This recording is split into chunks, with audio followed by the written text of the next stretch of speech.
Okay, so in lesson 2, we're going to dive in and actually start coding some tables and creating an in-class project together. So what I need you to do is I need you to go into your H drive and you need to create a folder for Unit 3. So you should all already have an HTML and JavaScript folder. If you click on that and open it up, you'll need to add in Unit 3, which is tables. So you'll need to add in this folder right here. Remember, there's a new folder button.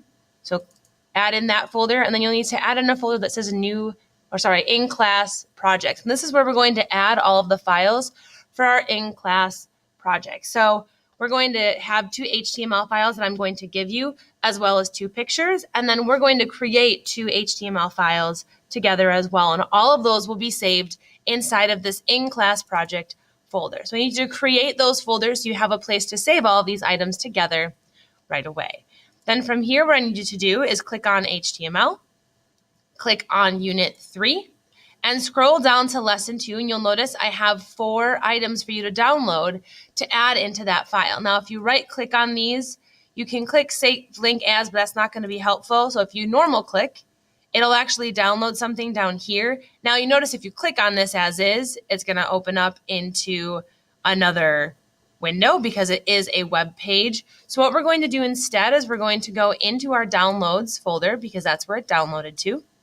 And you'll notice that it's saved right here. Now this really isn't a good spot for it. So I'm going to copy this file and I'm going to go into my H drive under HTML and JavaScript, Unit 3, in-class project, and save that file there. So that's what I'm going to do and repeat for the next couple of items. So I have the type that I've downloaded, the Bell video. I can actually right click and save image as, and I can save it.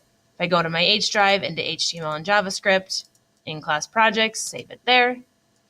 Then if I go back, I can also download second picture. So save image as, saving it inside of that same folder.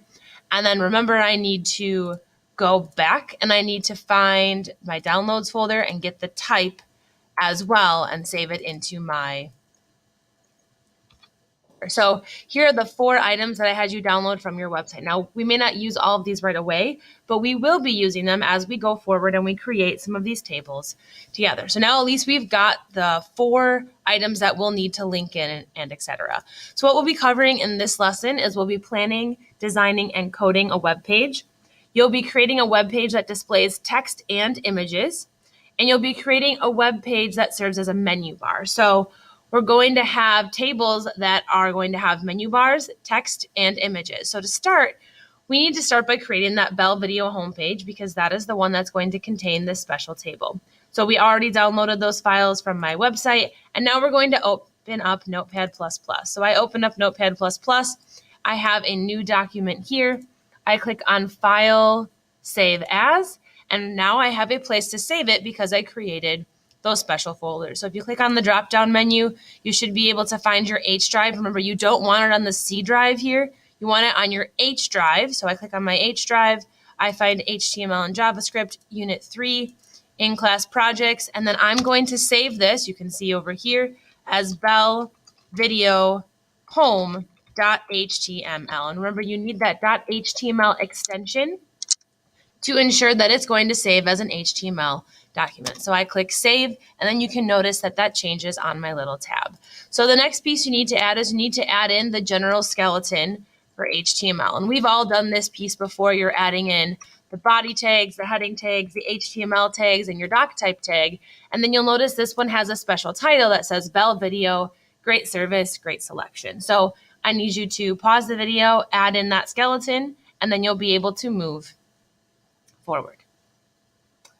Okay, so at this point, you should have that added into your program. And now we're going to move forward and we are actually going to create this page here. So this is our Bell Video homepage. And what you maybe don't see is that this actually has 2 tables within it. And tables are really, really great if you're trying to display images side by side and in line and to make it look nice. So what you'll notice up here is that there are 2 different images. This right here is actually a table that contains 2 images, and that's what we're going to code first. And then this piece down here is actually a table that contains a menu bar with text on the left-hand side and then more text on the right-hand side. So if you need to align things like 3 menu bar items and a different set of text, tables are a really, really great way to do that because they allow you to really have some control over where things are being positioned. So again, we're creating 2 tables here, one with 2 images and one with 2 different components of text. So remember, as we talked about in previous videos, we need to really think through our table. So this is me thinking through our table requirements, and they're color-coded because they'll match the next few slides. The first is that our table is borderless and only contains 1 row. So you'll notice it's 1 row with 2 columns, 1 for each picture. And then we want it to take up about 90% of the width of the browser window. So if we want it to take up a certain percentage of the window, so it'll change depending on how large that browser window is, we can use that percentage attribute to help us do so. So that's what we know to be true about our first table. So what we're going to do is inside those body tags, we're going to start by creating our table right away. So we have our table, and then we are going to close off our table as well. And then from here, we're going to add in those attributes. You'll notice that there's no border. So that attribute is 0 for border because we do not want a border to appear.